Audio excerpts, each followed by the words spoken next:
السلام علیکم ورحمۃ اللہ وبرکاتہ۔ آج ہم سورہ صاد کی آیت نمبر 18 سے شروع کریں گے۔ اعوذ باللہ السمیع العلیم من الشیطان الرجیم، بسم اللہ الرحمن الرحیم۔ انا سخرنا الجبال معه یسبحن بالعشی والاشراق۔ بے شک ہم نے داؤد علیہ السلام کے ساتھ پہاڑوں کو مسخر کر رکھا تھا، وہ اس کے ساتھ تسبیح بیان کرتے تھے، شام کو بھی اور سورج کے چڑھتے وقت بھی۔ وَالطَّيْرَ مَحْشُورَةً كُلٌّ لَّهُ أَوَّابٌ، اور پرندے بھی اکٹھے کیے ہوئے تھے، یہ سب ہی اس کے ساتھ رجوع کرنے والے تھے۔ اس سورت مبارکہ میں اللہ تعالیٰ نے کفار کا نبی صلی اللہ علیہ وسلم کے ساتھ سلوک ذکر کیا ہے کہ ان کا آپ کے ساتھ کیا سلوک تھا، اور پھر آپ کو صبر دلایا، اور اس سے پچھلی آیت میں فرمایا اصبر علی ما یقولون، کہ جو کچھ بھی وہ کہتے ہیں اس پر صبر کیجئے اور ہمارے بندے داؤد علیہ السلام کو یاد کیجئے۔ اور اللہ تعالیٰ نے ان کی قوت کا ذکر کیا، ذل عید، کہ یہ شجاع بھی تھے، گفتگو میں بھی بڑے بہادر تھے، جنگ میں کبھی انہوں نے پیٹھ نہیں پھیری تھی، کبھی شکست نہیں کھائی تھی، ہاتھ کے بھی بڑے کاریگر تھے، قوت بھی اللہ تعالیٰ نے ان کو بہت عطا کر رکھی تھی، فصل الخطاب بھی تھے، یعنی فیصلہ کن بات کرتے، اور بڑے بڑے لمبے جھگڑے چند لفظوں میں سمیٹ دیتے۔ پھر اسی طرح اللہ تعالیٰ نے ان کی حکومت کو بھی بڑی مضبوطی عطا کی تھی، اور پھر اس کے ساتھ ان کو کچھ ایسی خاصیتیں عطا کی تھیں جو ان کے لیے خاص ہی تھیں، جیسے پہاڑوں کا ان کے ساتھ مل کر ذکر کرنا، اور اڑتے ہوئے پرندوں کا مڑ کے آ جانا، اور ان کے ساتھ تسبیح و تحمید کرنا، اور ان کے ذکر کے وقت پرندوں کا اکٹھے ہو جانا، یہ سب چیزیں ان کی خاصیت تھیں۔ تو فرمایا کہ یہ انتہائی قابل و شاکر پیغمبر، آپ ان پر غور کیجیے۔ اور پھر آگے واقعہ اللہ تعالیٰ نے ذکر کیا ہے، جس واقعہ میں یہ سبق دیا گیا ہے کہ سیدنا داؤد علیہ السلام وقت کے بادشاہ بھی تھے، نبی بھی تھے، لیکن اس کے باوجود عوام ان کے تھے، جب کوئی ان کے جو اسلام کے خلاف کوئی کام کرتے تھے تو وہ انتہائی صبر سے اس کو برداشت کرتے تھے، اور وہ اپنی ساری ذمہ داریوں کو ادا کرتے تھے، ایسے ہی جیسے نبی صلی اللہ علیہ وسلم کہ آپ ایک وقت میں حکمران بھی تھے، جج بھی تھے، آپ ایک تاجر بھی تھے، شوہر بھی تھے، باپ بھی تھے، اور پھر آپ اپنے رشتہ داروں سے صلہ رحمی کرنے والے بھی تھے، آپ اپنے بیماروں کی بیمار پرسی کرنے والے بھی تھے، ان کے لیے ہمدرد بھی تھے، مجبور لوگوں کی تکلیفوں کو سنتے بھی تھے، اور پھر ان کا حل بھی کرتے تھے۔ ایسے ہی سیدنا داؤد علیہ السلام میں بھی اللہ تعالیٰ نے بہت سی خاصیتیں رکھی ہوئی تھیں، اور پھر اللہ نے یہ واقعہ ذکر کیا، فرمایا کہ وَشَدَدْنَا مُلْكَهُ وَآتَيْنَاهُ الْحِكْمَةَ وَفَصْلَ الْخِطَابِ، کہ ہم نے اس کی حکومت کو مضبوط کر دیا، یعنی بڑی مضبوط حکومت تھی اور بڑی اچھی حکمرانی تھی ان کی، اور ہم نے اس کو حکمت عطا کی، یعنی دانائی کے ساتھ بات کرنے کی طاقت اور معاملہ فہمی عطا کی، وفصل الخطاب، اور فیصلہ کن بات کرنے کی توفیق بھی ہم نے ان کو عطا کی، یعنی ایسی گفتگو جو فیصلہ کن ہو۔ اس سے مراد مقدمہ کو سن کر اس کا صحیح اور واضح قسم کا فیصلہ کرنا بھی ہے، دو ٹوک قسم کی بات کرنا بھی ہے، اس کا مطلب بہت لمبی بات کو مختصر کرنا بھی ہے، یعنی فصل الخطاب کے کئی معنی اس طرح سے آتے ہیں۔ تو اللہ تعالیٰ نے ان کو اعلیٰ درجے کی عقل اور فہم و فراست کے ساتھ ان کو قادر الکلام بھی بنایا تھا،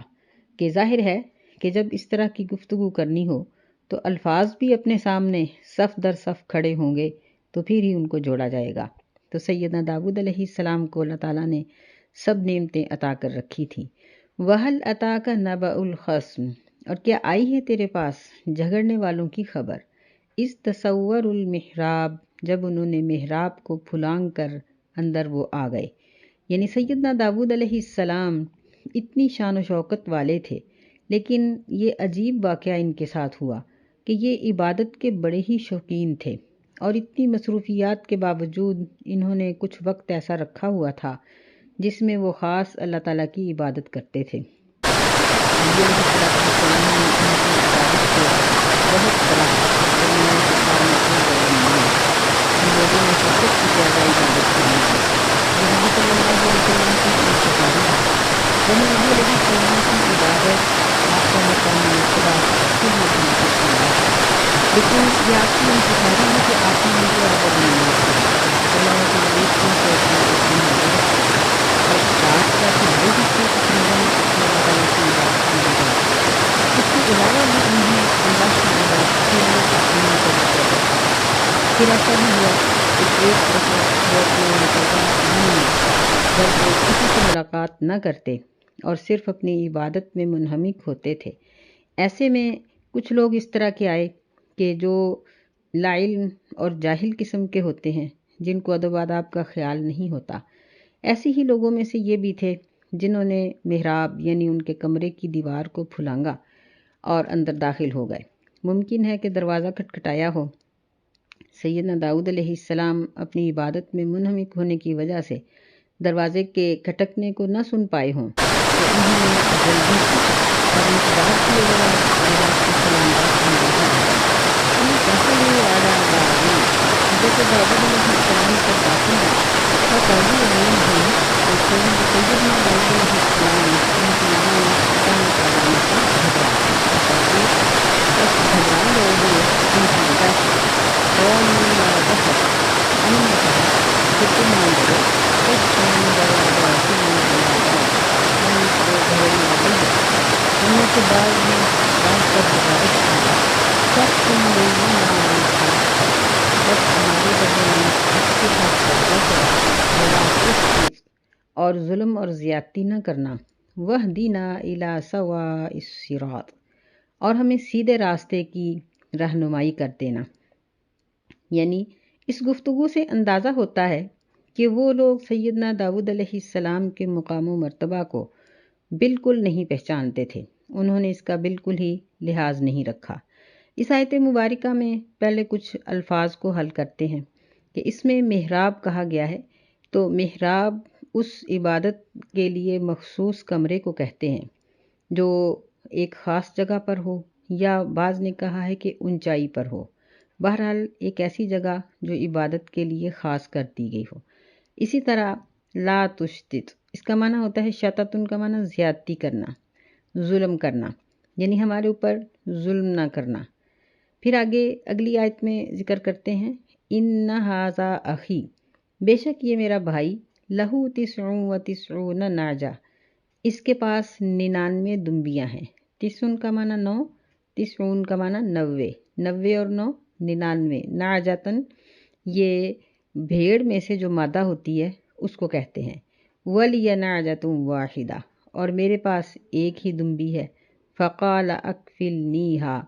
بس یہ کہتا ہے کہ وہ بھی میرے سپرد کر دو۔ وَعَزَّرْنَا فِي الْخِطَابِ، اور وہ مختلف باتوں میں غالب آتا ہے، یعنی یہ اس میں نام ترجمہ کرنے والے نے ذکر کیا۔ تو سیدنا داؤد علیہ السلام نے اس کی بات کو سنا اور فوراً ہی اس کا فیصلہ کر دیا۔ فرمایا قال لقد ظلمت بسؤال نعجتك إلى نعاجه، سیدنا داؤد علیہ السلام کہنے لگے کہ یقینی بات ہے، لقد یعنی البتہ تحقیق یا بلا شبہ، یا پھر اس میں آپ نے کہا کہ یقینی بات ہے، ظلمت کہ اس نے اس پر ظلم کیا ہے، بسؤال نعجتك إلى نعاجی، تیری دمبی کو اپنی دمبیوں کے ساتھ ملانے کا سوال کرنے کی وجہ سے۔ وَإِنَّ كَثِيرًا مِّنَ الْخُلَطَاءِ لَيَبْغِي بَعْضُهُمْ عَلَى بَعْضٍ، اور بے شک بہت سے مل جل کر کام کرنے والے ایسے ہوتے ہیں، لَيَبْغِي بَعْضُهُمْ عَلَى بَعْضٍ، کہ ان کا بعض کے اوپر ظلم کرتا ہے۔ إِلَّا الَّذِينَ آمَنُوا وَعَمِلُوا الصَّالِحَاتِ وَقَلِيلٌ مَّا هُمْ، مگر وہ لوگ جو ایمان لائے اور انہوں نے نیک عمل کیے، وَقَلِيلٌ مَّا هُمْ، اور ایسا کرنے والے تھوڑے ہی ہیں۔ وَظَنَّ داؤد أَنَّمَا فَتَنَّاهُ فَاسْتَيْقَنَ رَبَّهُ وَحَرَّ رَاكِعًا وَأَنَابَ، اور سیدنا داؤد علیہ السلام نے یہ خیال کہ بے شک ہم نے اس کو آزمایا، انہوں بے شک ہم نے اس کو آزمایا، بس انہیں اپنے رب سے وسوس ملا، وصلہ اور وہ رجوع کرتے ہوئے اور اللہ کی طرف رجوع کرتے ہوئے سجدے میں گر پڑے۔ یعنی اس میں خلطاء کا لفظ ہے، یہ خلیط ان کی جمع ہے، جس کا معنی یہ ہوتا ہے کہ ایک دوسرے کے ساتھ مل کر کام کرنے والے، یعنی خلیط جو خلطاء کا یہ واحد ہے، اور اس کا مطلب یہ ہے کہ کچھ ایسے لوگ جنہوں نے اپنا مال آپس میں ملایا ہوا ہو اور لیکن وہ اپنے مال کا الگ الگ حساب رکھتے ہوں، اور وہ اکٹھے، یعنی کاروبار ایک ہی ہے، جگہ ایک ہی ہے، مال ایک ہی قسم کا ہے، لیکن دونوں کا حساب کتاب اپنا اپنا ہے۔ تو یہ واقعہ تھا جو اللہ تعالیٰ نے نبی صلی اللہ علیہ وسلم کو بتایا کہ یہ واقعہ سیدنا داؤد علیہ السلام کے ساتھ پیش آیا۔ اب یہاں دیکھا جائے تو جس طرح سیدنا داؤد علیہ السلام کا مقام و مرتبہ تھا اور جس طریقے سے وہ لوگ اندر آئے، تو اگر یہ عام بادشاہوں کی طرح کے بادشاہ ہوتے تو ان لوگوں کو قتل کروا ڈالتے، کیونکہ ایک تو ان کا آنا قانون اور قاعدے کے خلاف تھا، دوسرا یہ ہے کہ سیدنا داؤد علیہ السلام بادشاہ بھی ہیں، اللہ کے نبی بھی ہیں، اور دوسروں کو انصاف کا حکم دینے والے ہیں، لیکن وہ لوگ سیدنا داؤد علیہ السلام کے ساتھ اس طرح کا معاملہ ہو رہا تھا کہ ہمارے بدلے میں حق کے ساتھ فیصلہ کریں گے اور ظلم نہ کریں گے، یعنی ان کو بتا رہے ہیں کہ ظلم ہمارا کام ہوگا، یہ ایک بادشاہ کے ادب کے خلاف ہے یہ بات کرنا چاہتے ہیں، لیکن سیدنا داؤد علیہ السلام نے ان کی بات رکھ دی۔ بعض لوگ یہاں یہ اعتراض کرتے ہیں کہ سیدنا داؤد علیہ السلام نے ایک ہی طریق کی بات کو سن کر فیصلہ کر دیا، لیکن یہ بات ممکن نہیں ہے۔ یہ ممکن ہے کہ اللہ تعالیٰ نے اس کتاب کے قاصد دوسرے طریق کی بات کو ذکر نہیں کیا، یا دونوں کی ایک ہی گفتگو تھی۔ تو بہرحال سیدنا داؤد علیہ السلام نے ان کے اس جھگڑے کا فیصلہ کر دیا،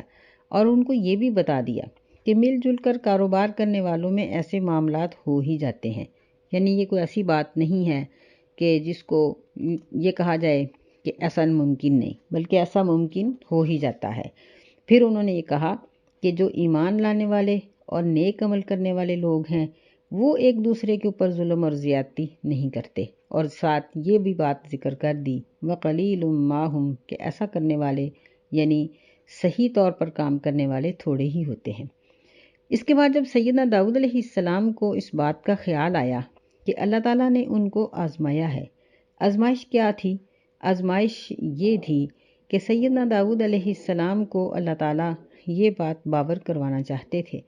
کہ جو ایک دن آپ لوگوں کے فیصلوں کو اور بادشاہت کے معاملات کو چھوڑ کر عبادت کے لیے مختص کرتے ہو، اس دن بھی لوگوں کو آپ کی ضرورت ہوتی ہے، اور جو شخص اللہ کے بندوں کی ضرورتوں کو پورا کرتا ہے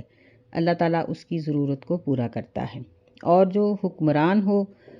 چاہے وہ اپنے گھر میں ہو یا اپنے دکان پہ ہو یا کہیں کی بھی حکمرانی ہو، اگر وہ اپنے ماتحت لوگوں کی ضرورتوں کو نظر انداز کرے گا تو اللہ تعالیٰ بھی اس کی ضرورتوں کو بلکہ قیامت کے دن اس کو نظر انداز کر دے گا۔ یہ صرف معاملہ تھا کہ اللہ تعالیٰ نبی علیہ السلام کو صبر دلانے کے لیے اس واقعہ کو ذکر کر رہے ہیں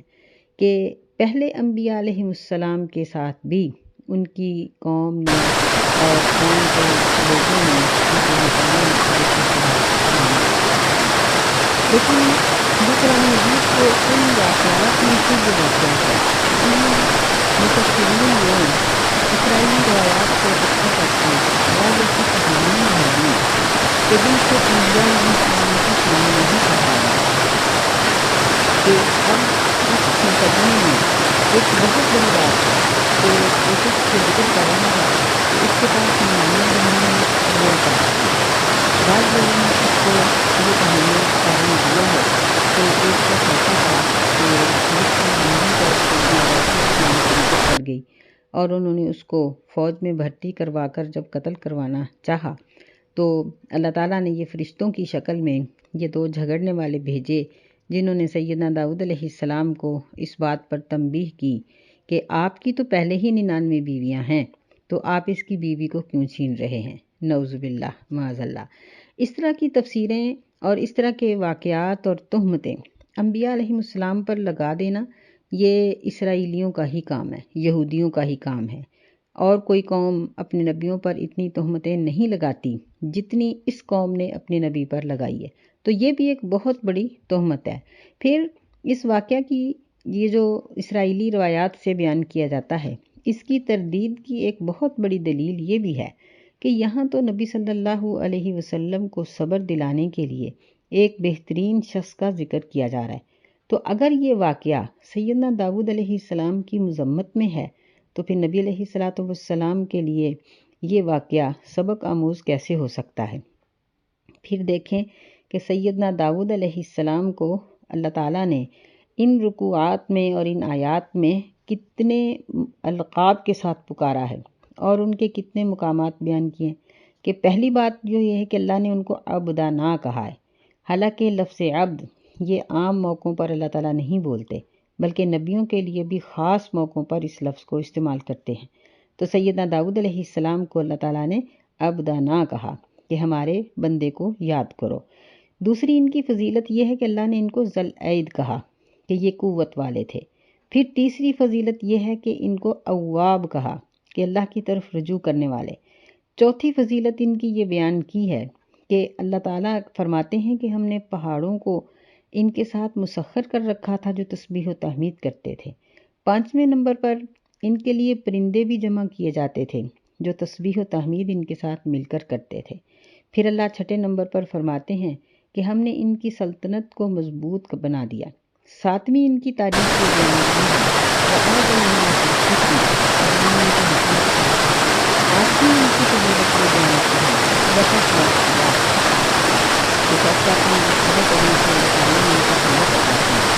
پھر اس کے بعد نویں ان کی فضیلت یہ بیان کی ہے کہ اللہ نے فرمایا کہ اے داؤد علیہ السلام انا جعلناک خلیفۃ،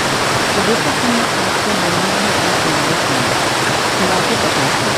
پھر ان کی 10ویں فضیلت یہ بیان کی ہے کہ اللہ تعالیٰ نے ان کے بارے میں ذکر کیا وَإِنَّ لَنُؤْمِنَنَّ لَهُ، کہ وہ ہمارے نزدیک بہت اونچے درجے کے مالک ہوں گے۔ 11ویں ان کی فضیلت یہ بیان کی گئی ہے کہ وَحُسْنَ مآب، کہ ان کے لیے لوٹ کر جانے کی اچھی جگہ ہے۔ اب سوچنے کی بات ہے کہ اتنی بڑی بڑی 11 فضیلتیں جس نبی کی ذکر کی گئی ہوں، وہ نبی اگر کردار میں ایسا ہو کہ کسی عورت سے عشق لڑائے اور پھر معاذ اللہ نعوذ باللہ اس کے خاوند کو جبری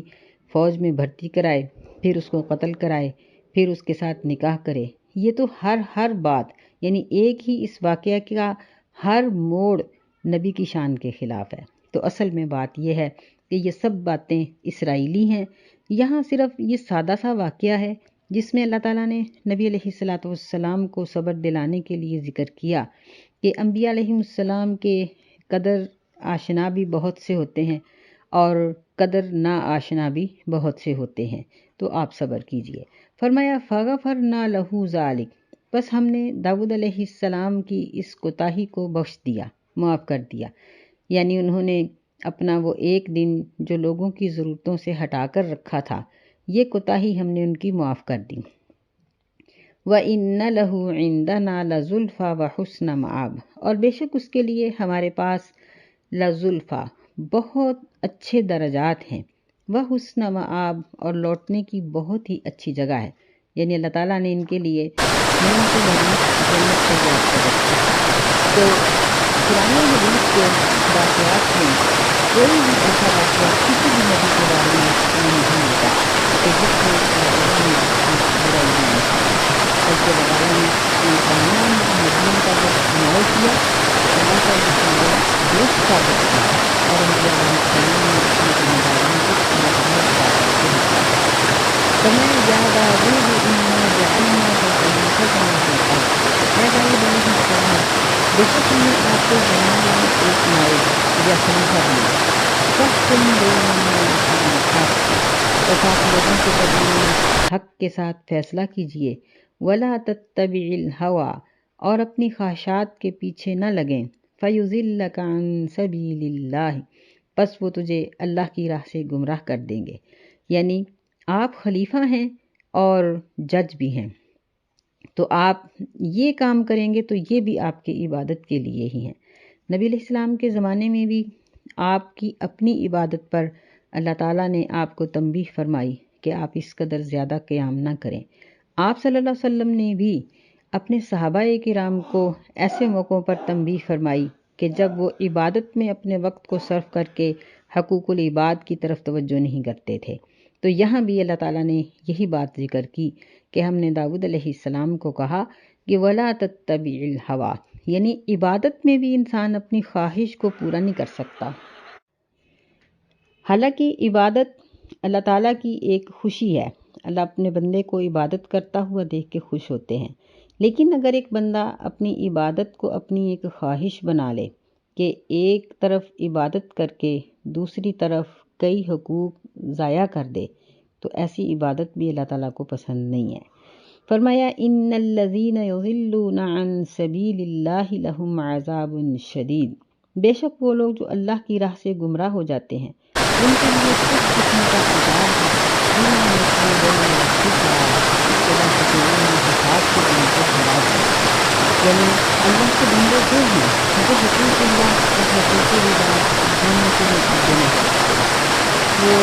صرف اللہ کے حق ادا کرتے، لوگوں کے حق ضائع نہیں کرتے، اور صرف لوگوں کے حق ادا کرتے، اللہ کا حق ضائع نہیں کرتے، بلکہ جہاں جس حق کی ادائیگی کا وقت ہوتا ہے وہ اسی طرح سے اس کو ادا کرتے ہیں۔ وَمَا خَلَقْنَا السَّمَاءَ وَالْأَرْضَ وَمَا بَيْنَهُمَا بَاطِلًا، اور ہم نے آسمانوں کو اور زمین کو اور جو کچھ بھی ان دونوں کے درمیان ہے اس کو باطل نہیں بنایا۔ ذَلِكَ ظَنُّ الَّذِينَ كَفَرُوا، یہ تو ان لوگوں کا گمان ہے جنہوں نے کفر کیا۔ فَوَيْلٌ لِّلَّذِينَ كَفَرُوا مِنَ النَّارِ، پس ان لوگوں کے لیے ہلاکت ہے جنہوں نے کفر کیا جہنم کی وجہ سے، یعنی آگ میں جانے کی وجہ سے۔ ام نجعل الذین آمنوا وعملوا الصالحات کالمفسدین فی الارض، کیا ہم بنا دیں ایمان والے لوگوں کو اور نیک عمل کرنے والے لوگوں کو زمین میں فساد کرنے والوں کی طرح، مفسدین فی الارض، زمین میں فساد کرنے والوں کو اور ایمان والوں کو برابر کر دیں؟ نہیں۔ ام نجعل المتقین کالفجار، کیا ہم متقی لوگوں کو فاجروں کے برابر کر دیں، گناہ گاروں کے برابر کر دیں؟ نہیں، یہ اللہ تعالیٰ کا اصول نہیں ہے، بلکہ اللہ تعالیٰ نیکی کرنے والوں کو نیکی کا اجر دیتا ہے اور گناہ کرنے والوں کو ان کے گناہ کی سزا دیتا ہے۔ نیکیوں کو بڑھا دیتا ہے لیکن گناہوں کو نہیں بڑھاتا۔ کتاب یہ ایک کتاب ہے جس کو ہم نے آپ کی طرف نازل کیا ہے، مبارک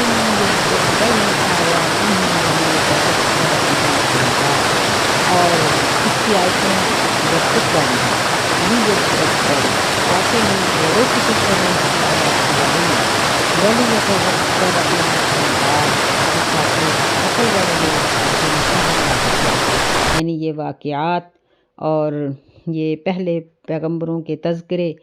کرنے کا مقصد یہی ہے کہ عقل مند لوگ اپنی عقل کو استعمال کریں اور اللہ کے دین کو سمجھیں کہ اللہ تعالیٰ ہمیں کس چیز کا سبق دینا چاہتے ہیں۔ اللہ تعالیٰ ہمیں یہ کہنا چاہتے ہیں کہ دنیا کے لوگوں، بندوں کے حقوق ہوں یا اللہ کے حقوق ہوں، ان کو قرآن اور حدیث کے مطابق ادا کرو۔ تمہارا ہر وہ فعل جو قرآن و حدیث کے مطابق ہے وہ تمہارے لیے عبادت ہے، اور اگر تمہارا کوئی بھی فعل مثلا اللہ کی ایک عبادت کا تصور اس طرح کا جو قرآن اور حدیث سے نہیں ملتا، یعنی کوئی ایسی عبادت ایجاد کر لی جائے